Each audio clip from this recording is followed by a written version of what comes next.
مهاجر الله أحمد بن عيسى فقيه المقدم محمد بن علي بالاوي سيد الحبيب عبد الله بن أبو بكر العيدروس فخر الوجود الشيخ بكر بن سالم وسليم وفريم ثم صاحب راتب عبد الله بن علي الحداد أحمد بن زين الحبشي حبيب علي بن محمد الحبشي ثم إلى روي الإمام الغزالي محمد بن محمد الغزالي الطوسي ثم إلى روي أربعة الأئمة المجتهدين مجلدين في الدين علماء عاملين فقهاء المحدثين والقراء والمفسرين وسادة الصوفية المحققين أجمعين أن الله يغفر لهم ويرحمهم ويعلي درجاتهم في الجنة وينفعنا بركاتهم وأسرارهم وأنوارهم وعلومهم ونفحاتهم في الدين والدنيا والآخرة. الفاتحة.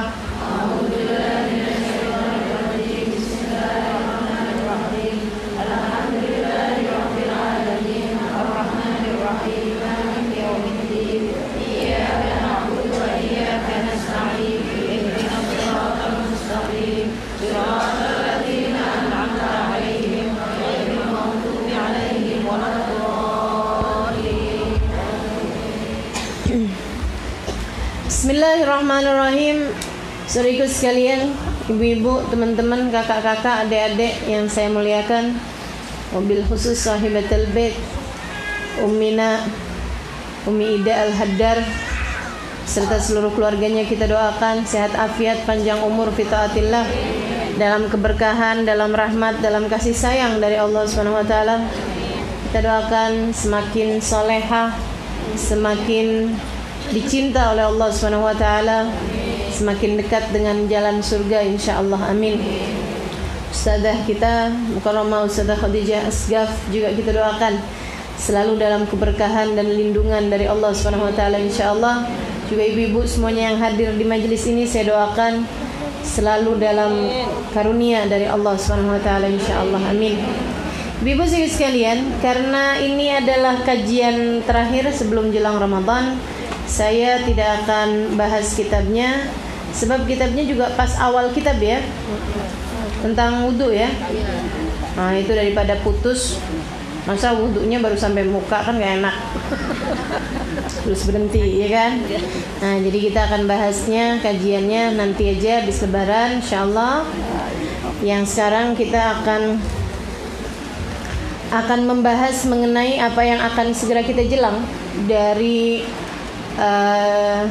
nisfu Sya'ban dan juga dari bulan suci Ramadan. Saudara sekalian, beberapa hari lagi kita akan memasuki malam nisfu. Malam nisfu itu 14, malam 15. Kalau dalam Arab sih sebenarnya malam 15 gitu kan. Jadi kalau siangnya 14 tuh malamnya baru tuh. Siangnya 14, malamnya itu malam nisfu Sya'ban. Misalnya hari ini nih tanggal 14 Sya'ban. Ini nanti malam nih. Bukan malam nisfu Sya'ban itu hari ini 15, nanti malam nisfu, bukan. Tapi hari ini 14, nanti malam adalah malam nisfu. Ada apa di malam nisfu? Ibu-ibu sekalian, Allah Subhanahu wa taala mengatakan dalam Al-Qur'an, yamhullahu ma yasha'u wa yuthbit wa indahu ummul kitab. Yamhullahu ma yasha'u wa yuthbit wa indahu ummul kitab. Kata Allah, yamhullah, Allah menghapuskan, ma yasha, apa yang dia kehendaki, wa yuthbitu atau menetapkan, wa indahu, ada pada Allah ummul kitab, buku catatan kehidupan manusia. Ibu-ibu, teman-teman, saudari-saudariku sekalian yang saya muliakan, setiap hari nih kita nih ngasih laporan sama Allah. Semua yang kita kerjakan ini dilaporkan, ada laporannya, ada notulennya. Kayak dalam persidangan tuh, kita ngomong apaan aja kan ditulis tuh, ada notulennya. Demikian pula dengan kita di atas muka bumi ini, ma yalfidhu min qaulin illa ladaihi raqibun atid. Tidaklah seseorang mengucapkan satu ucapan melainkan ditulis semuanya oleh malaikat raqib dan malaikat atid. Semua perbuatan kita, semua ucapan kita, semua gerakan kita, apa yang kita ketik di handphone kita, semuanya ditulis. Kalau kebaikan oleh malaikat raqib, kalau keburukan oleh malaikat atid. Dan ada laporannya. ada laporannya. Ada laporan harian, yaitu subuh, habis subuh tuh sama habis asar. Ada laporan mingguan, yaitu pada hari Kamis. Kata Nabi Muhammad, urribatil a'mal fi kulli yaumil khamis fa uhibbu an yu'rad alayya a'mali wa ana shaim. Nabi ketika ditanya kenapa puasa hari Kamis, Nabi Muhammad mengatakan, amal perbuatan kita nih diajukan kepada Allah Subhanahu wa taala tiap hari Kamis. Maka aku senang apabila amalku diajukan kepada Allah, aku dalam keadaan berpuasa. Kata Nabi begitu. Maka Nabi puasa Kamis. Saudaraku sekalian saya muliakan, kemudian ada dinaikannya amal pada setiap bulan, yaitu pada tiap akhir bulan. Makanya akhir bulan itu disebut sebagai ayyamusud, hari-hari gelap. Hari-hari paling gelap tuh diajukan amal ibadah kita selama sebulan. Kemudian saudara sekalian, ada juga pengajuan amal berupa buku-buku catatan kita ini diajukan pada setiap setahun sekali, yang juga menentukan nasib kita setahun ke depan. Jadi semacam kenaikan kelas, buku rapotnya nih, penilaian tahunan. Ini gimana dia nih? Absensinya A, B atau C. Kemudian lagi kerajinannya A, B atau C. Kan begitu ya? Nah itu juga laporan ini juga nih, ada rapotnya saudariku sekalian. Sholatnya nilainya berapa, sedekahnya nilainya berapa, maksiat yang dia kerjakan apa-apa aja, itu akan jadi pelaporan amal pada setiap tahun yang akan menentukan nasibmu setahun ke depan. Malam revisi buku-buku nasib setahun ke depan. Nggak penting nih? Penting banget. Penting banget teman-teman sekalian. Allah mau lihat apa yang udah kamu lakukan setahun ini untuk Allah tentukan nasib kamu setahun ke depan. Nabi Muhammad mengatakan, yamhu, Allah Subhanahu wa taala mengatakan dalam Al-Qur'an, yamhullahu ma yasha'u yuthbit wa indahu ummul kitab. Allah menghapuskan apa yang sudah dituliskan, atau Allah menetapkan apa yang sudah dituliskan dalam buku nasib kamu untuk setahun ke depan, sebab ada pada Allah ummul kitab, buku catatan kehidupan kita. Nabi ketika menyebut ayat ini, Nabi Muhammad mengatakan, dzaka lailatun nisf min Sya'ban. Itu kejadiannya adalah pada malam nisfu Sya'ban. Jadi malam nisfu Sya'ban itu adalah malam di mana rapotmu setahun ke depan dilihat untuk menentukan nasib setahun ke depan. Ada yang rapotnya nih banyak merahnya nih, nasib buruknya ditetepin, nasib baiknya diganti-ganti. Ya Allah. Ada juga yang rapotnya, wah ini bagus nih, kalau gitu ke depan nasibnya nasib yang bagus-bagus. Sholatnya semakin baik, ibadahnya semakin baik, ininya semakin baik, rezekinya juga semakin gampang, urusan hidupnya semakin gampang. Semuanya tuh diatur tuh sama Allah Subhanahu wa taala. Malam nisfu, karenanya jadi malam yang penting untuk kita memperbaiki amal, terutama pada malam tersebut, biar Allah nggak tega. Nggak tega apa? Nggak tega kalau mau nolak kita, nggak tega kalau mau ngasih nasib buruk sama kita, nggak tega kalau mau berbuat sesuatu hal yang tidak menyenangkan bagi kita, dan agar Allah Subhanahu wa taala menetapkan kita termasuk dalam kelompok hamba-hambanya yang soleh-solehah. Ibu-ibu sekalian, kadang-kadang nih ya, dari bagusnya seseorang ketika berbuat, nasibnya yang diperbaiki bukan hanya setahun ke depan, akan tetapi nasibnya diperbaiki untuk seumur hidupnya. Ada yang udah dicatat rezekinya agak seret, agak susah, banyak utang, tahun ini diganti sama Allah SWT. Ibu urusan rezeki aja langsung amin. Padahal saya lagi nggak doa, saya lagi cerita ada yang begitu. Ada nih Bu nih, orang yang umurnya udah ditetapkan nih tahun ke depan nih bakalan umurnya akan berakhir atau apa, diganti sama Allah SWT karena Allah suka, kasih lagi dah kesempatan sama dia, panjangin umurnya gitu. Ada yang begitu, ada. Saya lagi nggak doa. Dan yang luar biasanya, ada orang-orang yang sebelumnya tercatat sebagai ahli neraka karena dia luar biasa sepanjang hidup setahun ini, dan juga malam nisfu Sya'ban tuh dia doa, dia minta sama Allah, Allah pun kemudian tetapkan dia menjadi salah satu ahli surganya. Ya Allah. Teman-teman, saudaraku sekalian yang saya muliakan, maka nih bentaran lagi nih malam nisfu Sya'ban. Nah, kita mesti siap-siap. Insya Allah jatuhnya ke Jumat malam Sabtu, tanggal 18 kalau saya nggak salah, 19 ya, tanggal 19 April, bukan 2 April Bu ya. 2 April hari ulang tahun saya udah lewat. Ibu saya tungguin kadonya kagak ada. Iya, tanggal 19 April. Ibu-ibu sekalian saya muliakan, 19 April itu malamnya, malam Sabtu. Nah tuh kita mulai deh tuh baca. Apa yang dibaca? Yang biasa dibaca dan diajarkan sama para ulama kita. Ada Bu, nanti nih kalau udah mau jelang-jelang malam nisfu nih, banyak banget broadcastan lah, updatean di media sosial, atau bahkan mungkin ceramah-ceramah yang disampaikan oleh ustadz-ustadz. Ada di antara mereka yang sangat menganjurkan, tapi ada juga di kubu seberang sana, ibu-ibu sekalian, entah apa alasannya, mereka kemudian membid'ahkan acara apa yang dibaca sama orang pada malam nisfu Sya'ban. Alasannya nggak ada dalilnya. Alasannya Nabi Muhammad nggak ngerjain itu. Alasannya gitu. Ibu-ibu sekalian saya muliakan, ini saya mau sampaikan ya.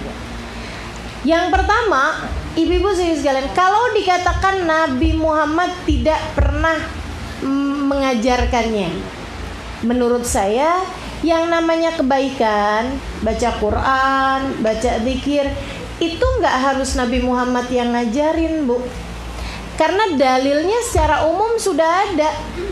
Dalil secara umumnya sudah ada. Yang namanya Al-Quran kita mesti baca, kan begitu ya Bu ya? Jadi itu yang namanya baca Quran mau kapan aja, asal kamu tidak sedang dalam keadaan haid atau nifas atau janabah, kamu boleh aja baca Quran, kan begitu? Gak ada ceritanya yang namanya baca Quran itu adalah perkara yang bid'ah. Nah kamu orang apa kok baca Quran dilarang? Selagi kamu adalah orang Islam, maka baca Al-Quran gak pernah dilarang bagi kamu. Betul? Betul gak? Betul gak nih? Ibu-ibu sekalian saya muliakan, jadi gak ada ceritanya yang namanya baca Quran 3 kali dikata bid'ah. Al-Quran itu kan surat dalam Al-Quran, bukan surat tanah, bukan surat cinta, bukan surat nikah, Ibu ya. Kalau kemudian perintahnya gini, nanti malam nisfu Sya'ban kamu masing-masing baca surat tanah, itu kita bisa jadi nih perkara bid'ah, betul nggak? Mana nggak ada dalilnya gitu, kenapa kok bisa suruh baca surat tanah? Tapi kalau yang diperintahkan malam nisfu Sya'ban kamu suruh baca surat Yasin. Surat Yasin itu adanya dalam Al-Quran. Al-Quran itu diperintahkan buat dibaca oleh orang muslim, muslimah. Nah kita kan muslimah, sejak kapan baca ayat Al-Quran hukumnya bid'ah? Jelas? Masuk di otakmu? Masuk? Itu kalau nggak masukin dah. Perkara sejelas itu kok masih ada aja tiap tahun. Ini saya rada-rada kesel soalnya.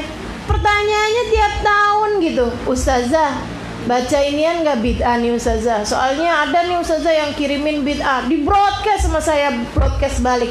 Nah kamu udah ngaji, udah ngerti mestinya. Al-Quran. Yasin adalah bagian dari Al-Quran, tidak pernah bid'ah membacanya. Apalagi sesudah Nabi Muhammad mengatakan, inna likulli syai'in qalbun wa qalbul Quran Yasin. Sesungguhnya segala sesuatu memiliki hati, segala sesuatu memiliki inti, segala sesuatu memiliki pusat. Wa qalbul Quran, sedangkan intinya Quran, hatinya Quran, pusatnya Quran adalah Yasin, surat Yasin. Masa kalau baca Quran ayat apa aja boleh baca Yasin jadi bid'ah? Gimana ceritanya sih ini orang? Ibu-ibu saudaraku sekalian, nggak ada ceritanya baca surat dalam Al-Quran itu bid'ah, terutamanya Yasin.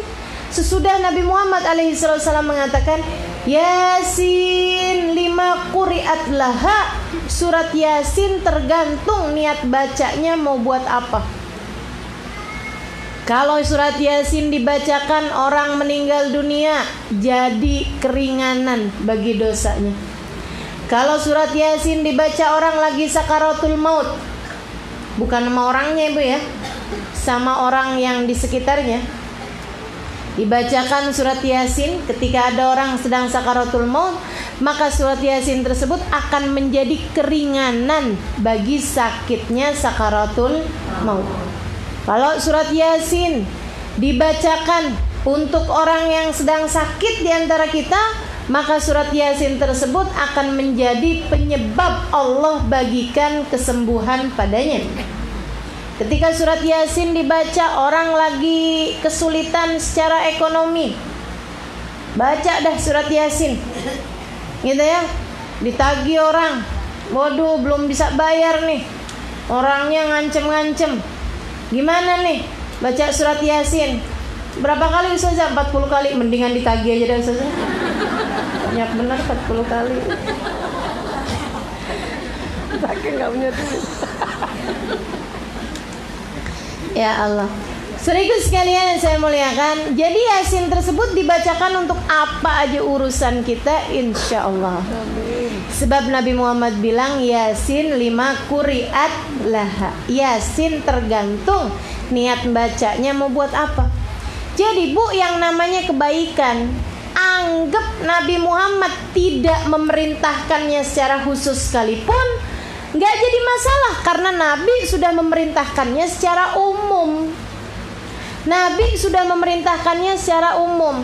Katanya Nabi Muhammad, al-baitul ladzi yuqra fihi al-Qur'an tatara'a li ahli sama kama tatara'an nujum li ahli al-ard. Orang yang sedang membaca Al-Quran, rumahnya tampak terang bagi penghuni langit sebagaimana tampak terangnya bintang gemintang bagi penghuni bumi. Artinya rumah kalau dibacain Al-Quran bercahaya rumahnya. Nah itu kan sudah perintah namanya. Apalagi di tadi ayat-ayat hadis-hadis yang saya bacakan, qalbul Quran Yasin, Yasin lima quri'at laha. Nah itu kan namanya perintah dari Nabi Muhammad alaihissalam. Maka teman-teman saudaraku sekalian, kemudian membaca Yasin 3 kali di malam nisfu Sya'ban, andai Nabi tidak memerintahkannya secara khusus sekalipun, itu sudah boleh-boleh saja dilakukan jika diperintahkan oleh orang-orang soleh, oleh orang-orang alim, oleh orang-orang yang berilmu. Dan ini bu ya, andai dibilang bahwa Nabi Muhammad tidak melakukannya sekalipun, ibu-ibu sekalian, saya tuh belajar di mana-mana. Saya belajar dari di Jawa Timur ke Jawa Tengah sampai kemudian keluar Indonesia. Di kota Tarim Hadramut, saya punya guru ada di Madinah, Habibana Zain bin Smith. Saya punya guru ada di kota Tarim Hadramut Yaman. Saya punya guru ada di Sewun. Saya punya guru banyak tempat. Di Indonesia pun saya berguru kepada ramai ulama, kepada banyak ulama, baik yang ada di Jawa ataupun yang ada di luar Jawa. Baik secara khusus saya berguru kepadanya, belajar duduk bersama dengannya, ataupun sekedar berkunjung kemudian saya menerima ilmu dari mereka. Ibu-ibu saudaraku sekalian, pada malam nisfu Sya'ban, semua ulama yang pernah saya datangi, ibu-ibu saudaraku sekalian, dan itu jumlahnya bukan satu, bukan dua, banyak sekali orang-orang soleh, para ulama, para orang-orang yang masya Allah saudaraku sekalian, pada malam nisfu Sya'ban semuanya baca Yasin 3 kali itu. Jadi nih saya nggak tahu nih, yang nggak mau baca Yasin, apalagi membid'ahkan pembacaan Yasin 3 kali di malam nisfu Sya'ban, dia ikutnya sama siapa? Saya belajar di pondok pesantren Darul Lughah wa Dakwah, malam nisfu Sya'ban kita baca Yasin 3 kali. Saya belajar di At-Tauhidiyah Tegal, Jawa Tengah. Kiai saya bukan habaib, baca Yasin 3 kali tiap malam nisfu Sya'ban. Saya berguru lagi kemudian kepada Kiai Haji Maimun Zubair, ulama terkemuka dari Sarang, Rembang, Jawa Tengah, perbatasan Jawa Timur. Malam nisfu Sya'ban kami baca Yasin 3 kali. Saudaraku sekalian saya muliakan, saya berangkat ke kota Hadramaut, di Darul Zahra, di Darul Mustafa, malam nisfu Sya'ban baca Yasin 3 kali. Bahkan bukan cuman di pondok pesantren, di negeri, senegeri semuanya baca Yasin 3 kali. Pulang dari sana, pernah ada masa di sini saya sedang mengawal Hubabah Maryam Tilham Muhammad bin Abdul Haddar, suaminya Habib Zain bin Smith, tinggal di kota Madinah, punya pondok pesantren di kota Madinah. Malam nisfu Sya'ban ada di sini, beliau kumpulkan kami baca Yasin 3 kali. Jadi saya kalau ditanya kenapa Ustazah malam nisfu Sya'ban baca Yasin 3 kali, saudaraku sekalian, saya dengan mengatakan saya ikut guru saya Ustaz Hasan Baharum, udah cukup. Saya ikut guru saya Kiai Ahmad Saidi, udah cukup. Saya ikut guru saya Kiai Haji Maimun Zubair, udah cukup. Saya ikut guru saya Habib Umar bin Hafid, udah cukup. Saya ikut guru saya Habib Zain bin Smith, salah satu aja dari mereka yang saya ikuti udah cukup. Apalagi dengan semuanya mengajarkan hal yang sama. Dan mereka ketika saya tanya kenapa membaca ini, kami, orang tua kami, guru-guru kami semua melakukannya. Dan si guru-gurunya, ayah-ayahnya kalau ditanya kenapa kalian melakukan ini, dulu ayah kami, guru-guru kami semua melakukannya. Terus dari zaman ke zaman para ulama-ulama melakukannya, ibu-ibu, teman-teman, saudariku sekalian. Lantas muncul orang-orang zaman sekarang, wah bid'ah tuh. Maksud kamu bid'ah kayak gimana? Kullu bid'atin dhalalah wa kullu dhalalatin finnar. Bid'ah itu perkara yang gak dikerjain sama Nabi. Siapa yang mengerjakan perkara bid'ah, maka bid'ah itu adalah sesat dan semua kesesatan membawa ke neraka. Tunggu. Jadi baca Yasin 3 kali malam nisfu Sya'ban itu adalah perkara yang gak dikerjain sama Nabi. Katanya nih. Dan perkara yang gak dikerjain sama Nabi itu adalah bid'ah. Semua bid'ah itu sesat. Semua sesat bawa ke neraka. Jadi baca Yasin bawa ke neraka.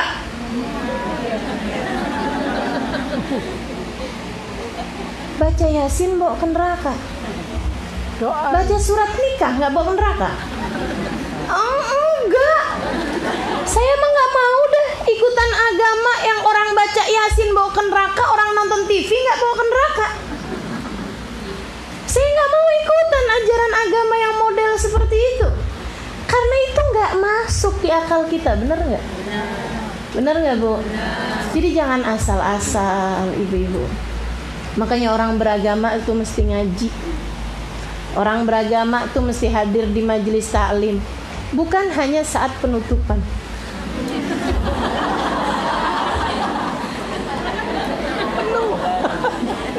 Lagi penutupan penuh bener begini nih. Saya tidak berniat menyinggung siapapun, tapi kalau ada yang tersinggung, alhamdulillah.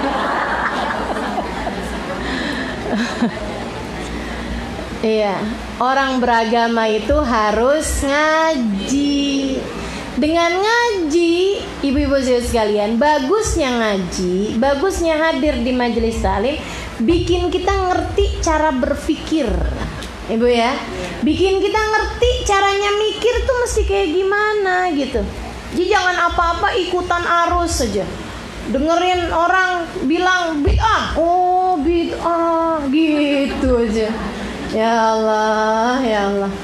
Jangan ya, kita mesti pakai akal pemikiran kita. Gitu Ibu sekalian. Jadi malam nisfu Sya'ban, habis kelar sholat maghrib, sholat ba'diyah maghrib, ibadah-ibadah di malam nisfu yang kayak biasanya kita mulain deh tuh baca Yasin 3 kali dengan niatan masing-masing, karena Nabi Muhammad mengatakan Yasin 5 quri'atlah. Oh iya, kalau ada yang bilang Yasin bid'ah, itu pertama kita memang nggak perlu secara khusus ngikutin Nabi andai Nabi tidak melakukannya. Itu satu. Kemudian yang kedua, ibu-ibu sekalian, kalau ada orang bilang baca Yasin malam nisfu Sya'ban bid'ah, kenapa? Karena Nabi nggak melakukannya. Kamu yakin? Iya, Nabi nggak melakukannya. Kamu yakin? Iya kok, Nabi nggak melakukan. Yakin? Kamu tinggal sama Nabi, ngekos di rumah Nabi. Belagu amat sih. Ini loh ibu-ibu sekalian, bedanya antara yang ngaku-ngaku ulama, terutamanya di zaman sekarang nih yang mulai banyak nih orang-orang yang gampang-gampang banget bid'ahin ini itu segala macem, ya Bu ya. Dengan orang-orang soleh, ulama yang beneran ulama. Bukan hanya yang berpakaian ulama, tapi yang beneran ulama. Ibu-ibu sekalian saya muliakan, mereka tuh ilmunya berdasar tawadhu. Sayyidah Aisyah ketika menceritakan salat witirnya Nabi Muhammad alaihissalam, katanya Sayyidah Aisyah, saya tidak pernah lihat Nabi Muhammad mengerjakan salat witir lebih daripada 11 rakaat. Saya tidak pernah lihat. Ini istri Nabi loh Bu, yang tinggal barengan Nabi loh Bu. Bilangnya saya nggak pernah lihat Nabi Muhammad ketika bersama dengan saya sholat witir lebih daripada 11 rakaat. Ya kalau misalnya lagi bersama dengan istri yang lain, Nabi ada sholat lebih dari 11 rakaat, nah saya nggak tahu. Tapi saya nggak pernah lihat ketika bersama dengan saya sholat lebih daripada 11 rakaat. Tidak menutup kemungkinan. Sayyidah Aisyah nggak bilang Nabi nggak pernah sholat witir lebih daripada 11 rakaat. Nggak gitu ngomongnya. Saya nggak pernah lihat. Tawadhu ibu-ibu sekalian. Segitu istrinya Nabi yang barengan sama Nabi, tiap hari sama Nabi, ibu-ibu sekalian. Nah ada orang-orang zaman sekarang, Nabi nggak pernah baca Yasin malam nisfu Sya'ban. Lo tahu dari mana? Emosi jiwa saya. Belagu. Malam Jumat nggak boleh baca Yasin, bid'ah. Lo tahu dari mana? Nabi nggak pernah. Kamu tahu dari mana? Emang Nabi ada ngasih tahu gue nggak pernah gue nggak pernah gitu sama kamu gitu? Nggak pernah, nggak ada ceritanya. Maka teman-teman saya sekalian, jangan sok belagu. Bahwa kemudian amalan baca Yasin 3 kali dikerjakan sama ulama sebelumnya sampai ke tabiin, sampai ke sahabat. Saudara sekalian, saya rasa itu adalah marfu'an anin Nabi sallallahu alaihi wasallam, sebagaimana yang disampaikan oleh para ulama itu dari Nabi Muhammad alaihi wasallam. Sebab begitu meratanya amalan ini dikerjakan oleh hampir semua umat Islam yang menganut ala ahli sunnah wal jamaah. Tuh. Mereka kemudian mengamalkan amalan ini di hampir seluruh dunia. Karenanya kemudian jadi satu kemantapan bagi kita untuk ikut serta mengerjakannya. Sebenarnya sih saya asal ada guru satu yang ngajarin, saya amalin. Kan begitu ya? Gimana pula dengan begitu banyak guru, begitu banyak ucapan-ucapan, begitu banyak amaliyah dari orang-orang soleh mengerjakan hal tersebut. Tuh dah mantap bener kita kerjakan insya malam nisfu Sya'ban baca Yasin. Berapa kali? 3 kali. Dengan niatannya sendiri-sendiri. Yasin yang pertama kita baca dengan niatan apakah? Tulul umur fi taatillah. Betul kan ya? Panjang umur dalam taat kepada Allah. Benar. Ibu-ibu sekalian, kalau minta panjang umur itu artinya bisa dua. Artinya bisa umurnya panjang. Ada yang mengatakan juga yang kedua ini ya Bu ya. Umurnya sih tetap, tapi panjang umur taatnya, panjang umur berkahnya, panjang umur ibadahnya. Karena Bu, orang umurnya 70 tahun belum tentu panjang umur taatnya. Betul nggak? Kalau ibadahnya jarang-jarang kan umur taatnya pendek. Walaupun umurnya 70 tahun, 80 tahun sekalipun. Dia sholatnya cuma subuh, duhur, asar, maghrib, isya. Nggak punya sholat tahajud, nggak punya sholat witir, nggak punya sholat duha. Misalnya gitu. Nggak punya bacaan Quran, nggak punya dikir-dikiran. Tiap hari kerjaannya di depan TV, misalnya begitu ya. Tiap hari kerjaannya ngobrol sama tetangga-tetangga. Tiap hari kerjaannya gosipin orang. Ibu-ibu sekalian, umur 80 tahun nggak panjang. Nggak panjang. Jadi yang kita minta tuh bukan panjang umur Bu, tapi yang kita minta panjang umur taat. Panjang umur taatnya. Makanya tulul umur fi taatillah. Maka ketika kita minta ya Allah panjangkan umur saya dalam taat, itu bisa artinya memang umurnya panjang dan banyak taatnya. Bisa jadi umurnya sih nggak lebih panjang, tapi yang dipanjangkan sama Allah adalah taatnya, sehingga umurnya tersebut tetap akan tetapi umur taatnya yang bertambah, umur berkahnya yang bertambah, umur bahagianya yang bertambah, umur manfaatnya yang bertambah, umur kebaikannya yang bertambah. Gitu. Itu yang kita minta saudara sekalian. Makanya nanti kita minta panjang umur bukan asal panjang umur. Ya Allah panjang umur, mati umur 122 tahun ya Allah. Panjang umur juga mau ngapain ya Bu ya? Ibu-ibu kesepian loh kalau umurnya terlalu panjang.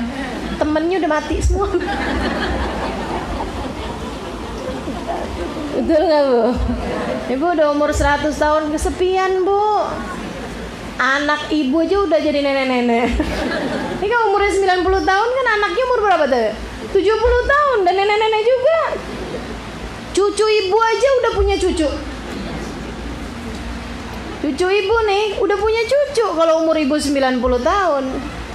Gitu ya Allah, ya Allah. Jadinya gak punya teman. Kalau menurut saya sih umur tuh gak harus panjang-panjang amat gitu loh. Tapi kita minta sama Allah umur yang berkah. Kita minta sama Allah umur yang berkah. Bu, kita minta sama Allah umur yang berkah. Berkah itu yang gimana? Ziyadatul khair, yang banyak bagusnya, yang panjang kebaikan-kebaikannya. Itu yang kita minta dengan surat Yasin yang pertama. Habis kelar baca Yasin, jadi sebelum baca Yasin tuh baca Fatihah dulu. Al-Fatihah biniyati gitu ya. Fatihah dengan niat Allah karuniakan panjang umur. Fatihah dan Yasin dengan niat Allah karuniakan panjang umur dalam taat kepada Allah Subhanahu wa taala, dalam keberkahan, dalam kasih sayang Allah. Fatihah gitu, mulai baca Fatihah terus baca Yasin. Habis selesai baca Yasin, baca doanya Yasin. Yang ada tuh kan? Di kitab-kitab Majmu', di Khulasatul Madad, kitab-kitab doa sesudah Yasin. Habis itu baru ibu baca doanya. Doa malam nisfu Sya'ban. Adanya di mana? Adanya di mana, Bu? Di buku doa. Masih ibu nyari di buku resep masakan yang gak ketemu. Buku doa. Nah, itu doa nisfu Sya'ban. Ilahi bitajalil a'zam fi lailatin nisf min Sya'banil mukarram. Begitu kan ya? Ada tuh doanya. Nah, ibu baca tuh doanya tersebut. Habis selesai baca doa Yasin, baca nisfu, doa nisfu, baca Yasin lagi. Fatihah wa Yasin lagi dengan niat Niatan yang kedua agar Allah karuniakan kepada kita rizki, gitu kan ya? Rizki yang berkah, rizki yang manfaat. Ibu, kalau dibilang rizki, jangan kamu kira cuma harta. Sebab orang paling miskin di dunia adalah orang yang gak punya apa-apa kecuali harta. Itu orang paling miskin, kesian. Temen kagak punya, orang yang nyayangin dia gak punya, keluarga gak punya, guru yang bimbing kehidupan dia gak punya, kesehatan bahkan gak punya. Miskinnya, miskin gak? Miskin, walaupun hartanya melimpah ruah. Karena harta gak bisa membuat orang jadi cinta sama kita, betul gak? Yang ada adalah ketidaktulusan orang, berpura-pura menyayangi kita di depan tapi tidak di belakang kita. Sedih bener, kamu gak punya temen kalau tidak punya sesuatu rizki yang lain selain daripada harta. Makanya minta rizki. Rizkinya tuh apa? Rizki berupa kesehatan itu lebih berharga daripada rizki berupa harta. Ibu mau gak jual mata 1 miliar? 1 miliar loh bu. Ada loh bu ini yang mau beli.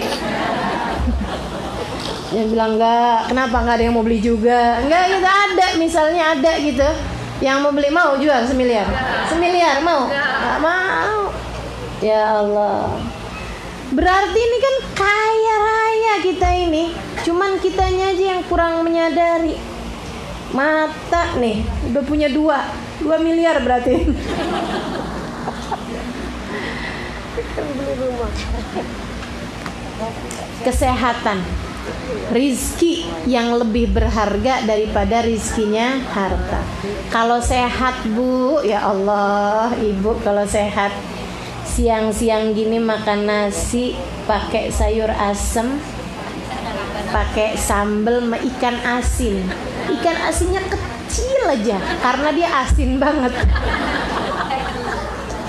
Ini nggak bisa banyak-banyak juga kan itu. Ya Allah bu, mertua lewat nggak lihat dari enaknya. Itu kalau kita sehat, betul nggak? Gampang mau nyenengin orang sehat, bener nggak? Kita hadir di majelisnya seneng semua kita, sehat, alhamdulillah. Begitu sakit kamu, nggak usah banyak-banyak, gigi atuh, kelar urusan. Ngelihat orang ketawa, kita kirain ngejek kita, betul nggak? Betul nggak? Kalau lagi sakit gigi, ngelihat orang di TV tersinggung kita. Dari sensitifnya orang ya, kalau lagi sakit gigi, masya Allah. Maka ibu-ibu sekalian, nikmat sehat jauh lebih nikmat, jauh lebih tinggi kadarnya tuh, kadar kesenangannya daripada nikmatnya harta. Nikmat punya keluarga, ibu-ibu sekalian, itu lebih tinggi daripada nikmatnya harta, daripada nikmatnya sehat. Benar nggak? Kita walaupun sakit, misal nih, kita walaupun sakit, walaupun nggak punya, tapi di samping kanan kita, di samping kiri kita ada anak-anak kita, ada suami kita, ada saudara-saudari kita, yang apa aja yang kita mau, pegang tangan kita, nguatin hati kita, ngedoain kita, terlihat ketulusannya. Bukan model orang yang di saat sakit anak-anaknya pada ngumpul juga minta dia tanda tangan surat warisan, surat wasiat. Sedih bener, ya Allah, ya Allah. Enggak ada ibu ya, jangan sampai ada yang begitu. Alhamdulillah bu, nggak banyak yang kita bagi kalau kita mati. Ibu ya, warisan juga nggak banyak dah. Alhamdulillah, nggak bikin anak-anak jadi pada beranteman kalau kita mati. Betul kan? Udah dinikmati aja. Alhamdulillah, alhamdulillah. Jadi ibu-ibu sekalian saya muliakan, nikmat bukan hanya yang namanya rizki, bukan hanya rizki harta. Sekali lagi itu malah rizki-rizki yang rendahan. yang Allah akan bagi bahkan kepada orang yang tidak dicinta oleh Allah, bahkan kepada musuh Allah. Fir'aun, Bu, musuh Allah, ngaku jadi Tuhan. Ibu-ibu sekalian, sama Allah dikasih rezeki banyak-banyak, harta dikasih sama Allah Subhanahu wa taala. Dikasih sama Allah Subhanahu wa taala harta. Karenanya bukan merupakan rizki yang besar. Rizki yang besar selain dari harta, ada rizki kesehatan, ada rizki keluarga. Ibu-ibu sekalian, punya suami yang menyayangi kita, itu juga termasuk rizki, Bu. Punya guru yang membimbing jalan kehidupan kita, ngasih tahu nanti malam nisfu Sya'ban baca Yasin. Punya guru yang ngasih tahu kita nanti kalau kita bulan Sya'ban ini banyakin baca salawat. Nanti kalau datang bulan Ramadan malam pertama baca surat Al-Fatih dan lain sebagainya. Punya guru bimbing kita, bikin kita kayak dinyalain lampu di saat kita berada dalam gelap. Tuh, depan belok kanan, nanti habis itu belok kiri lagi, kamu harus begini, kamu harus begitu dan lain sebagainya. Itu ibu-ibu saudaraku sekalian saya muliakan, rizki yang gak ada tara bandingnya. Jangan dikira rizki yang kecil. Ribuan orang di luaran sana gak punya guru, ibu-ibu sekalian. Ribuan orang di luaran sana gak tahu mesti ngapain, kebawa gampang banget. Ntar ada yang bilang begini dia ikut, ntar ada yang bilang begitu dia ikut, karena gak punya guru yang dia ikutin dalam kehidupannya. Betul gak? Nanti dia hadir di satu majelis dibilangin ziarah kubur sunnah, dia rame pergi ziarah. Habis itu datang lagi guru yang lain lagi bilang ziarah kubur bid'ah. Sekarang dia ngata-ngatain orang yang ziarah kubur. Ibu-ibu saudaraku sekalian saya muliakan, gak punya guru dalam kehidupan dia, terombang-ambing, gak jelas kehidupannya. Maka memiliki guru merupakan salah satu dari rizki besar yang Allah SWT berikan dalam kehidupan kita. Belum lagi rizki lebih besar lagi daripada itu, rizki rasa-rasa batin kita, rizki rasa hati kita. Sama Allah dikasih kepada hati kita qanaah, sehingga kita gak terlampau kepengenan sama apa yang Allah berikan kepada hamba-hambanya yang lain. Dikasih kepada hati kita rizki berupa takwa, yang bikin kita kalau disuruh ngerjain dosa gak mau dah, takut sama Allah Ta'ala. Walaupun dideketin sama seorang laki-laki kaya raya ganteng, diajaknya kita untuk nauzubillah ngerjain hal-hal yang haram, nauzubillah, kita bilang ittaqaitullah, ini attaqi ilallah, saya bertakwa kepada Allah, nggak mau saya takut nggak mau. Ibu-ibu saudaraku sekalian saya muliakan, punya takwa, punya khauf, punya roja kepada Allah Subhanahu wa taala, punya qanaah, punya tawadhu kepada Allah, punya cinta kepada Allah Subhanahu wa taala dan Rasulnya, punya cinta di hati kita kepada orang-orang soleh. Itu adalah merupakan rizki yang luar biasa besarnya yang hanya Allah berikan kepada hamba-hamba yang tercinta di sisinya. Enggak semua orang dikasih rizki yang kayak begitu. Rizki punya rasa cinta kepada Allah, rizki punya rasa cinta kepada Rasulullah, rizki punya cinta kepada orang-orang soleh. Enggak semua orang dikasih, enggak semua orang dikasih. Maka ketika hatimu kok cinta ya, saya sama fulan bin fulan, saya sayang sama ulama, saya sayang sama ustadzah, saya sayang sama ustadz, saya sayang. Maksudnya sayang bukan sayang pengen dijadiin bini, bukan.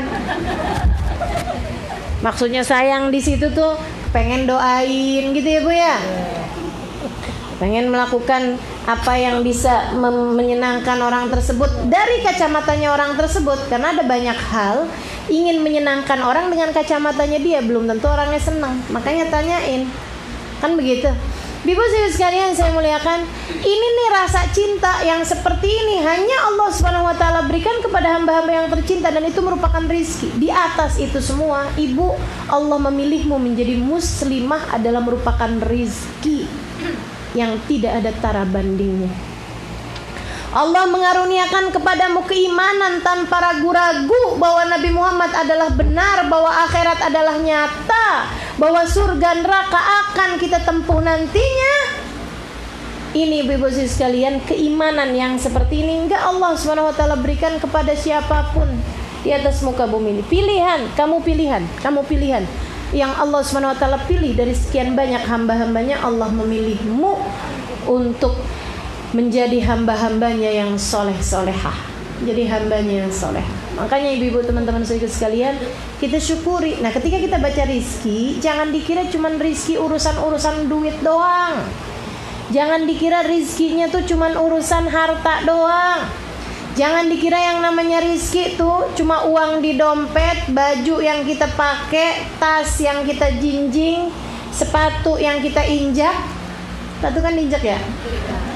Ibu-ibu sekalian, akan tetapi kita harus tahu bahwa yang namanya rizki bukan hanya sekedar itu, bukan hanya sekedar makanan yang kau makan, bukan. Rizki sehat, rizki keluarga, rizki guru, rizki kawan yang solehah, yang bisa ngajak kita kepada kebaikan, kan begitu ya? Rizki apa lagi nih?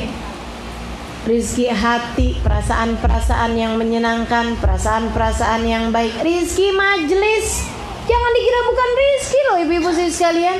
Dirizkikan bisa hadir ke sini nih rizki. Rizki berupa sifat-sifat yang baik, berupa akhlak yang mulia, itu rizki. Berupa kemampuan berpikir dengan benar, itu rizki. Di atas itu semua, alhamdulillah Allah anugerahkan kepada kita rizki iman kepada Allah SWT, rizki keyakinan kepada Allah SWT tanpa ada keraguan. Alhamdulillah. Makanya kita minta sama Allah, ya Allah tambahin rizkinya ya Allah, tambahin rizkinya ya Allah. Nah itu. Ya, nanti kalau ngebayangin rizki jangan cuma urusan duit doang, ibu ya.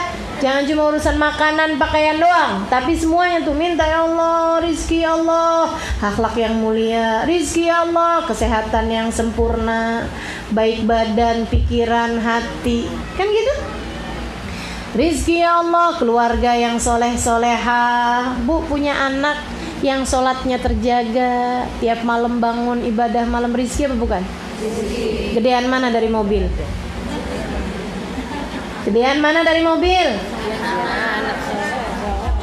Anakmu lebih gede dari mobil. Wah, dia overweight ya. Jadi ibu sekalian tuh yang kedua. Habis selesai itu kita baca lagi, baca ya Fatihah, baca Yasin, baca doa Yasin, baca doa nisfu. Kemudian kita baca Yasin yang ke. Oh, paling penting nih niatnya nih.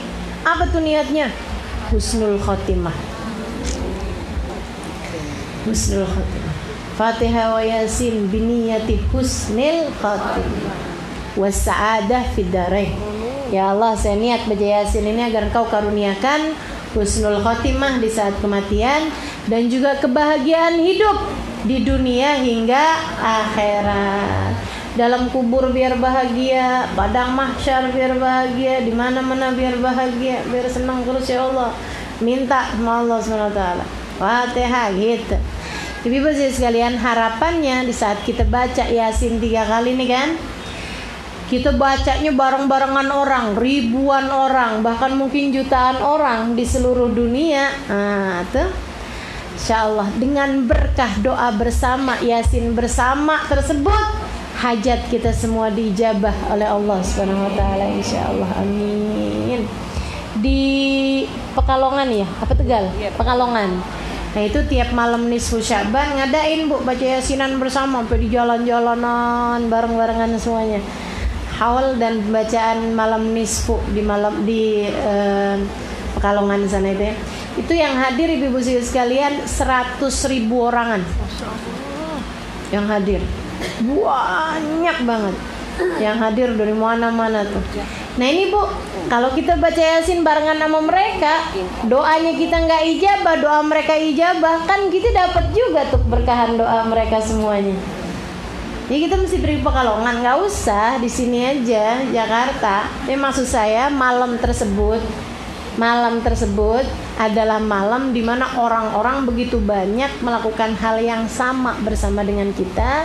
Insya Allah dengan keberkahannya kebersamaan ini, mudah-mudahan Allah Subhanahu wa Ta'ala menerima kita juga bersama dengan mereka. Amin ya Rabbal.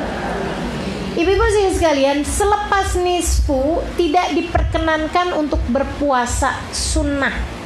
Kalau puasa wajib mah nggak apa-apa, Bu. Puasa wajib itu apa? Bayar utang. Jadi kalau yang masih pada punya utang buruan bayar nih.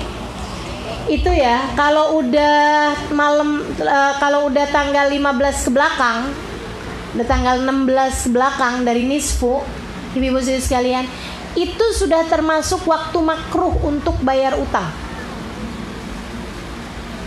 Sudah ibaratnya lampu merah nih udah kuning. Udah kuning. Artinya bahwa nih sekarang nih masih hijau nih. Yang punya utang-utang buruan dibayar nih. Utang puasa ya, buruan dibayar. Jangan tunda-tunda lagi. Bayarin dah cepetan. Nggak usah nungguin ada yang nagih. Ini sekarang nih saya nih perwakilan nagih utang. Yang punya utang buruan dibayar. Sekali lagi, yang punya utang buruan dibayar sebelum tanggal 15 nisfu, 15 Sya'ban. Kalau udah di atas itu hukumnya malah makruh karena kamu belum bayar utang di tanggal-tanggal yang dekat dengan bulan Ramadan. Tapi masih boleh, nggak apa-apa kamu bayarin di atas tanggal 15. Yang nggak boleh itu kalau puasa sunnah yang nggak nyambung dengan sebelumnya. Jadi sesudah tanggal 15, ibu-ibu nggak boleh puasa kecuali satu, puasa wajib. Kalau puasa wajib nggak apa-apa, bayar utang itu tadi ya Bu ya. Kemudian yang kedua, ibu-ibu nggak boleh puasa sunnah yang nggak nyambung. Jadi yang boleh puasa wajib sama puasa sunnah yang nyambung. Nyambung tuh gimana? Senin, Kemis. Masuk tanggal 15, tanggal 16 ketemu Senin, Kemis masih ibu puasain nggak apa-apa, asal nyambung. Begitu keputus, walaupun keputusnya karena mens sekalipun udah nggak boleh nyambung lagi. Misalnya nih, tanggal 17 kena Senin, ibu masih puasa, ya misal 18, 19, 20 kena misalnya Kemis, ya Bu ya, ibu masih puasa. Tanggal 21 mens, kan nggak bisa puasa. Suci tanggal 28 misalnya. Nah itu kan di atas tanggal 28 sampai ketemu Ramadan, misalnya masih ketemu satu Senin atau satu Kemis lagi.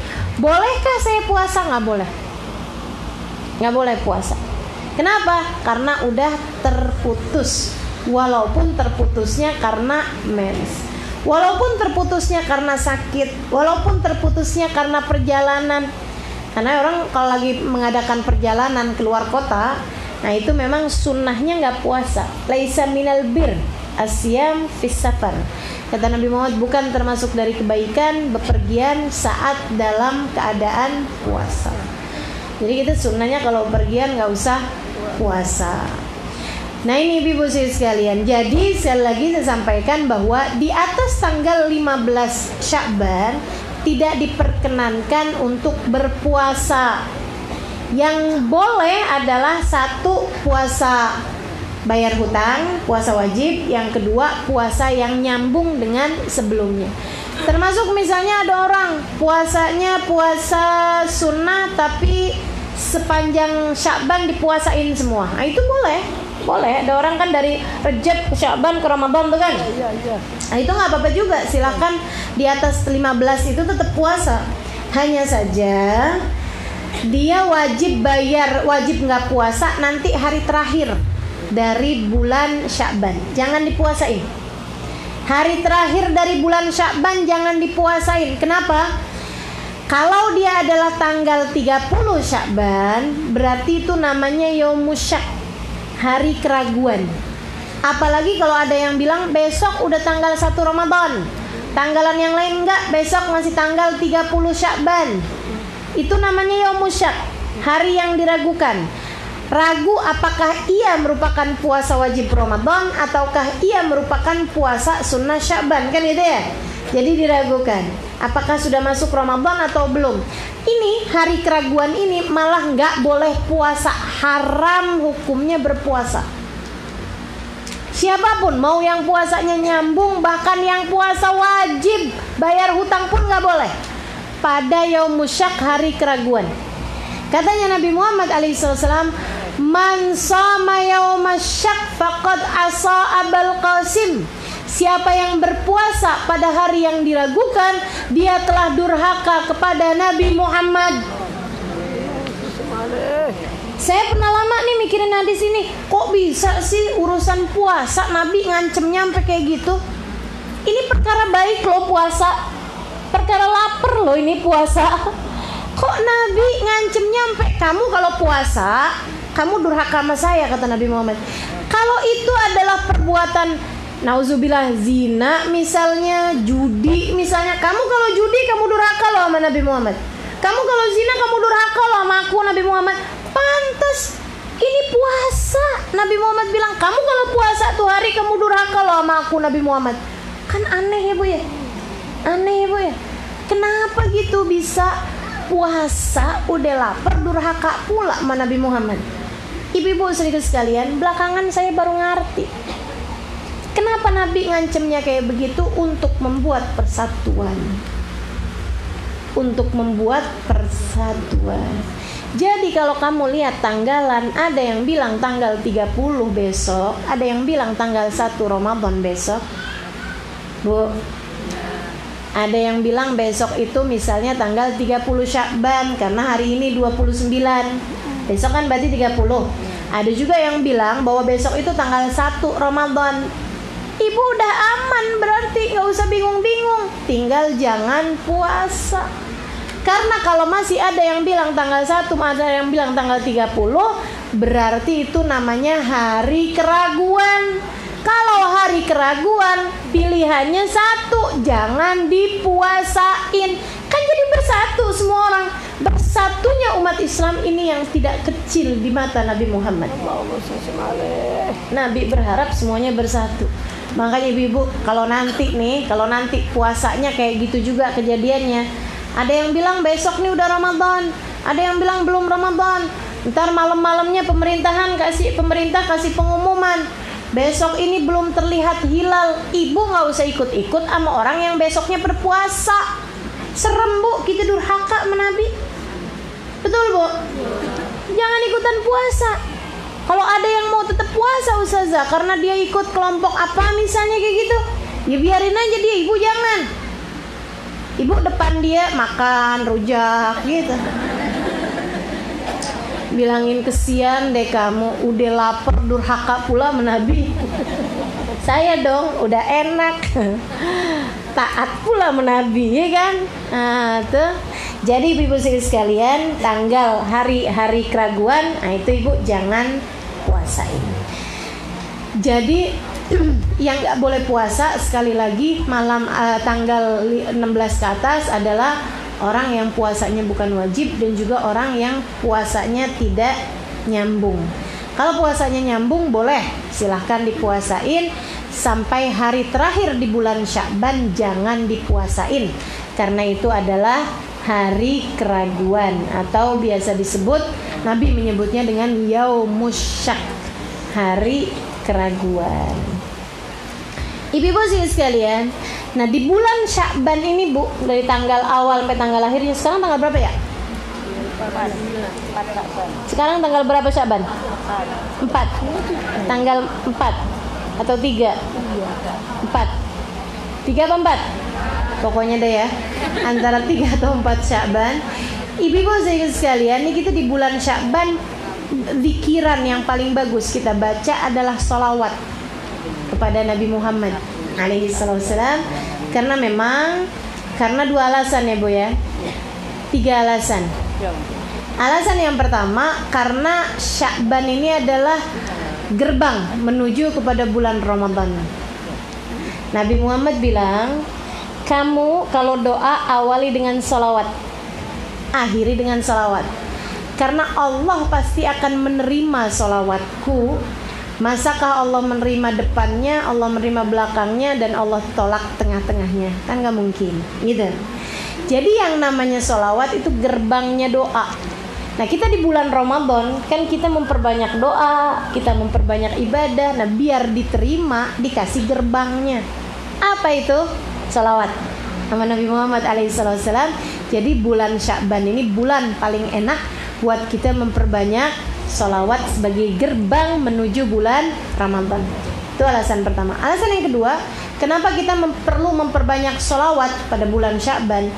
Karena di bulan Sya'ban ini turun firman Allah Subhanahu wa taala, "Innallaha wa malaikatahu ya ayyuhalladzina amanu shallu 'alaihi wa sallimu taslima." Sesungguhnya Allah dan segenap malaikatnya bersalawat kepada Nabi Muhammad. Maka wahai orang-orang yang beriman, bersalawatlah kalian kepada Nabi Muhammad dan ucapkanlah salam kesejahteraan padanya. Gitu kata Allah. Jadi perintah untuk salawat itu jatuhnya pada bulan Sya'ban. Karenanya perlu bagi kita untuk memperbanyak salawat pada bulan ini. Alasan ketiga, kenapa kita perlu banyak salawat pada bulan Sya'ban adalah karena bulan Sya'ban merupakan bulannya Nabi Muhammad. Katanya Nabi dalam sebuah hadisnya, Rajab syahrullah, wa Sya'ban syahri, wa Ramadan syahru ummati. Rajab adalah bulannya Allah, Sya'ban adalah bulanku, dan Ramadan adalah bulan untuk umatku. Ibu, semua bulan adalah bulannya Allah dan Rasulnya. Kan begitu ya? Semua bulan, bulannya Allah, bulannya Rasulullah, Bu. Akan tetapi kalau secara khusus Allah sebutkan Rajab bulannya Allah, Nabi Muhammad sebutkan Rajab bulannya Allah, artinya adalah bahwa bulan yang paling enak bagi kita umat untuk mendekat kepada Allah adalah bulan Rajab. Nabi ketika menyebutkan Sya'ban syahri, Sya'ban adalah bulanku, artinya adalah bahwa kamu kalau kepengen mendekat kepada Nabi Muhammad alaihissalam, maka Sya'ban adalah merupakan bulannya Nabi Muhammad alaihissalam. Sebagaimana Ramadan syahrul ummati, bulan Ramadan adalah bulan bagi umatku, artinya kita kalau kepengen memperbaiki hidup kita, memperbaiki diri kita, paling tepat adalah pada bulan Ramadan. Makanya ibu-ibu saudariku sekalian, Sya'ban bulannya Nabi Muhammad, bulan paling enak buat kita ngedekat kepada Nabi Muhammad. Dan tidak ada cara paling mudah untuk mendekat kepada Nabi melainkan dengan kita membaca sholawat. Karenanya di bulan Sya'ban kita memperbanyak membaca sholawat dengan 3 alasan. 1, Sya'ban adalah gerbangnya Ramadan. Dengan sholawat akan mempermudah ibadah kita untuk diterima oleh Allah Subhanahu wa taala, sebab Allah pasti akan menerima sholawat kita. Kemudian yang keduanya, Sya'ban adalah bulan paling enak memperbanyak sholawat, sebab pada bulan ini turun firman Allah SWT yang berupa perintah untuk membaca sholawat. Dan yang ketiganya adalah karena bulan Sya'ban bulannya baginda kita Nabi besar Muhammad sallallahu alaihi wasallam, sebab banyak hal-hal indah Allah SWT berikan kepada Nabi pada bulan Sya'ban. Baik teman-teman sekalian saya muliakan, sampai masuk bulan Ramadan. Jangan lupa Ramadan itu dibagi 3. Ada 10 malam pertama, 10 malam ketiga, malam tengah, 10 malam terakhir. Semakin ke belakang semakin baik, semakin ke belakang semakin indah, semakin ke belakang semakin banyak hadiahnya. Jadi ini selama sebulan penuh, tapi tambah ke belakang tambah banyak bonusnya, tambah banyak hadiahnya. Di malam pertama, ibu-ibu sekalian, 10 malam pertama ada karunia yang Allah Subhanahu wa taala bagi, yaitu pada malam pertama di bulan Ramadan. Nabi Muhammad mengatakan, "Idza jaa awwalu lailatin min Ramadan, nazarallahu ila ibadihi bi ainir rahmah, faman yanzur ilaihi bi ainir rahmah lam yu'adzibhu abada." Apabila datang malam pertama bulan Ramadan, Allah akan pandang hamba-hambanya dengan pandangan kasih sayangnya. Siapa yang pernah dipandang Allah dengan pandangan kasih sayangnya, Allah tidak akan pernah tega untuk menyiksa dia selama-lamanya. Malam pertama bulan Ramadan. Nah tuh baca surat Al-Fatih. Kenapa? Nabi selalu melakukannya. Nabi tiap datang malam pertama bulan Ramadan, Nabi baca surat Al-Fatih. Inna fatahna laka fatham mubina liyaghfira lakallahu ma taqaddam. Berapa ayat Ustaz? Semuanya. Kan cuma 2 lembar aja kok. Panjang Ustaz. Ya udah latihan dari sekarang.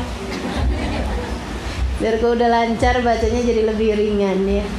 Jadi teman-teman sekalian, bacanya kapan? Bacanya malam pertama. Malam pertama tuh malam sahur pertama, malam tarawih pertama, gitu ya. Itu bacanya. Banyak orang bacanya dalam sholat sunnah. Sholat sunnah ba'diyah maghrib, sholat sunnah ba'diyah isya. Tapi kalau ibu rasa kepanjangan di luar sholat pun nggak apa-apa. Ya, apa-apa. Di luar sholat kita habis selesai kita kan habis selesai maghriban ya kan, selesai ba'diyah maghrib ini apa, baca itu surat Al-Fatih. Baik ibu-ibu sekalian, jadi malam pertama banyakin ibadah kepada Allah biar pantas dipandang dengan pandangan kasih sayangnya. Malam pertama kata Nabi Muhammad isinya rahmat. Isinya 10 malam pertama isinya rahmat. 10 malam yang tengah-tengahnya isinya ampunan. Dan di 10 malam tengah itu ada terdapat malam nuzulul Quran, atau kita menamakannya sebagai malam 17 Ramadan ya. Malam 17 Ramadan kita sebut malam nuzulul Quran. Kali pertama Al-Quran turun itu pada malam tersebut, sore tersebut, maghrib. Nabi itu turunin Quran tuh maghrib ibu sekali. Iqra bismi rabbikal ladzi khalaq, khalaqal insana min 'alaq, turunnya pas 17 Ramadan. Kemudian saudaraku sekalian, itu di tengah-tengahnya Ramadan dari tanggal 11 sampai tanggal 20 terdapat malam nisfu itu yang juga malam nisfu. Iya, malam nuzulul Quran, awal kali turunnya wahyu Al-Quran, malam 17. Dan di situ juga ibu-ibu saudara sekalian yang saya muliakan, di malam 17 itu juga merupakan malam Badar. Malam terjadinya perang Badar, di mana Nabi Muhammad berdoa dengan doa yang sangat serius, minta kemenangan buat umat Islam. Yang karena doanya Nabi, Allah di saat perang Badar menangkan umat Islam, walaupun jumlah mereka jauh lebih sedikit dibandingkan kaum kafir Quraisy. Kaum kafir Quraisy 1000 orang bu, umat Islam 313. Namun orang Islamnya yang berhasil menang alhamdulillah di perang tersebut 313 orang mengalahkan pasukan 1000 orang tersebut karena dibantu oleh para malaikatnya Allah. Nah ibu-ibu, malam Badar, bu, sini dah saya umumin. Ibu-ibu nih ada orang maju semuanya ngeliatin, saya ngomong kagak didengerin. B2958 00 Honda City Silver B2958. Yang nggak bawa mobil jangan noleh-noleh. Jangan mobil saya, bawa mobil aja kagak. B2958 ya. Minta kuncinya aja katanya. Kasihin kuncinya. Tuh kak. Tuh. Iya. Udah, boleh lanjut. Ketemu. Jadi malam nisfu Sya'ban, tuh kan. Malam 17 Ramadan itu adalah merupakan malam nuzulul Quran, sekaligus juga malam perang Badar. Ibu-ibu berdoa yang benar, insya Allah doa ibu mustajab. Karena karunia yang Allah berikan kepada seorang nabi akan terus turun sampai kepada umatnya. Jadi malam 17 ibu kalau doa insya Allah mustajab doanya. Doa minta biar dimenangkan menghadapi hawa nafsu, minta biar dimenangkan menghadapi bisikan setan, minta biar dimenangkan menghadapi kemalasan diri sendiri dalam beribadah. Capek nggak ngadepin diri sendiri yang begitu malesnya buat ibadah? Saya capek. Ini kita perlu nih doa yang benar, terutamanya pada waktu-waktunya. Nah ini malam 17 Ramadan waktu yang paling tepat. Nanti kita doanya pakai wasilah ahli Badar. Gimana tuh wasilah ahli Badar? Pakai nyebut-nyebut namanya orang-orang yang perang Badar. Di itu ada tuh di Mukhul Ibadah, nama-namanya semua orang yang perang Badar 313. Tapi susah bacanya karena nama-namanya kan panjang gitu ya. Nah, kalau ibu-ibu susah bacanya atau kita semua susah bacanya, udah baca yang gampang aja. Namanya sholawat Badar. Salatullah salamullah ala Taha Rasulillah. Salatullah salamullah ala Yasin Habibillah. Tawassalna bi bismillah wa bil hadi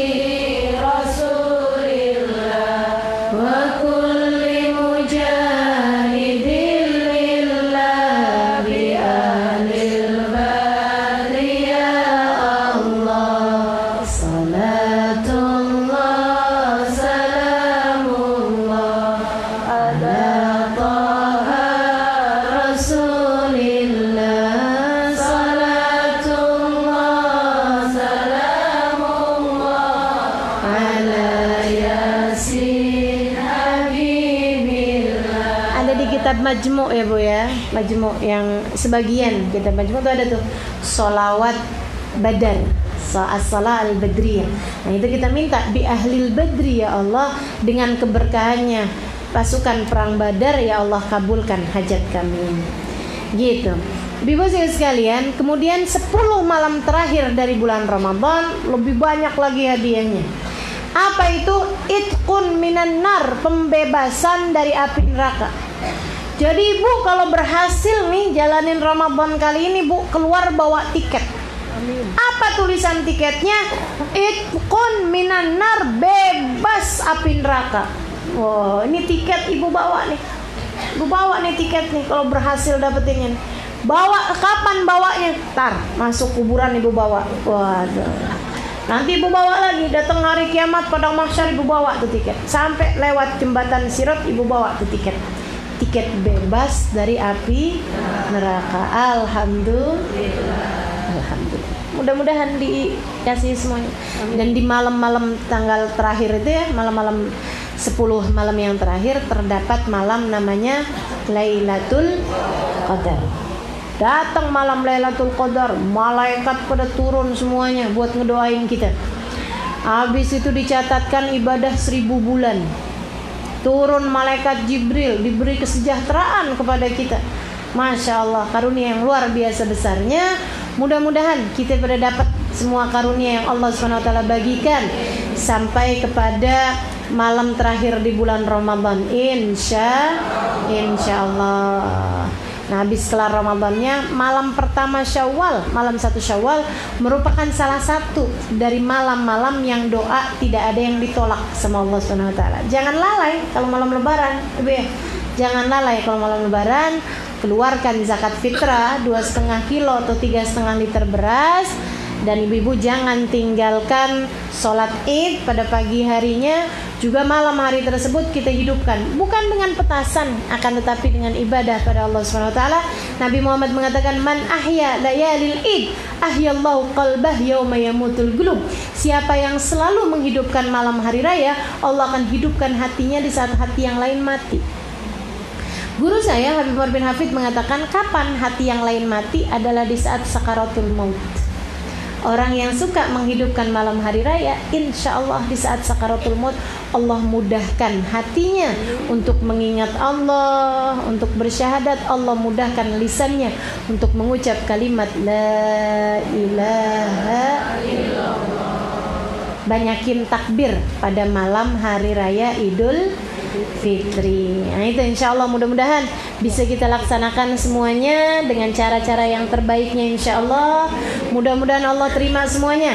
Jadi malam nisfu, kemudian lagi malam pertama Ramadan, kemudian lagi malam sepanjang bulan Ramadan kita berbanyak ibadah, berbanyak dzikir, jangan tinggal taraweh. Jangan tinggal terawih, Bu. Jangan tinggal terawih. Banyakin baca Al-Quran. Hatamin Qurannya. Yang bisa 3 kali hataman, yang bisa 2 kali hataman. Jangan sampai ada di antara kita datang bulan Ramadan tidak hatam 1 Al-Quran sekalipun. Jangan sampai. Insyaallah mudah-mudahan bisa kita laksanakan ini dengan cara-cara yang terbaik, diterima oleh Allah Subhanahu wa taala sampai kita dikeluarkan dari bulan Ramadan dalam keadaan seluruh dosa kita terampuni, seluruh aib kita tertutupi, dan kita telah menjadi hamba-hambanya yang bertakwa insyaallah, sehingga predikat la'allakum tattaqun yang merupakan hasilnya puasa berhasil kita dapatkan. Amin ya rabbal alamin. Rabbana zalamna anfusana wa illam taghfir lana wa tarhamna lanakunanna minal khasirin. Rabbana atina fid dunya hasanah wa fil akhirati hasanah wa qina adzabannar. Da'wan fiha subhanakallahumma wa tahiyyatuhum fiha salam. Akhiru da'wana anil hamdulillahi rabbil alamin wa ila hadratin nabi. Al-Fatihah. Bismillahirrahmanirrahim. Alhamdulillahi rabbil alamin arrahmanir rahim maliki yaumiddin. Iyyaka na'budu wa iyyaka nasta'in. Ihdinas siratal mustaqim siratal ladzina an'amta 'alaihim ghairil maghdubi 'alaihim waladdallin. Amin. Taqabbalallahu minna wa minkum taqabbal ya karim. Dan ibu-ibu sekalian, saya atas nama Halimah Al-Idrus, kalau Halimah Al-Idrus nggak pakai atas nama ya, saya Halimah Al-Idrus atas nama pengajar tetap di majelis taklim ini mengucapkan sebesar-besarnya permohonan maaf kepada semua ibu-ibu, terutamanya kepada Umi Ida Al-Haddar yang tersayang. Mohon maaf yang sebesar-besarnya atas segala kesalahan, atas segala kekurangan, atas segala apa yang salah dari diri saya selama saya mengajar di majelis taklim ini. Maaf kalau kadang-kadang terlambat ya Kak Ida. Sama ibu-ibu juga saya minta maaf Ibu ya. Ibu-ibu maafin. Iya Bu, jangan sampai nggak maafin karena Ibu juga punya banyak salah sama saya. Saya ngajar ditinggal tidur. Saya ngajar ditinggal ngobrol. Saya ngajar ditinggal ngomongin orang. Yang diomongin saya pula Ustazah. Dah saya maafin semuanya. Jangan diulang ya. Baik, mudah-mudahan Allah satukan kita dalam kebaikan. Saya juga minta maaf kepada Ustazah Khadijah. Sama maafin juga. Dimaafin Kak? Kalau gitu besok saya ulangin lagi. Ya Allah, alhamdulillah. Jadi ibu sekalian, kita saling memaafkan Bu ya. Tidak ada dendam di antara kita, tidak ada dosa di antara kita, tidak ada saling tuntut menuntut di antara kita. Insyaallah mudah-mudahan Allah SWT selalu satukan kita dalam kebaikan, dikumpulkan kita di dunia dan kelak di akhirat nanti Allah SWT akan kumpulkan kita kembali bersama dengan baginda kita Nabi besar Muhammad SAW, para guru-guru kita, para habaib-habaib kita, para orang-orang terkasih di sisi Allah SWT, dan para orang-orang yang terkasih di hati kita insyaallah. Taqabbalallahu minna wa minkum taqabbal ya karim. Selamat nisfu, selamat Ramadan, selamat Lailatul Qadar, selamat Idul Fitri. Mohon maaf lahir dan batin. 2 bulan. Terima kasih. Billahi taufiq wal hidayah wal afu minkum. Wassalamualaikum warahmatullahi wabarakatuh. Ya Rabbana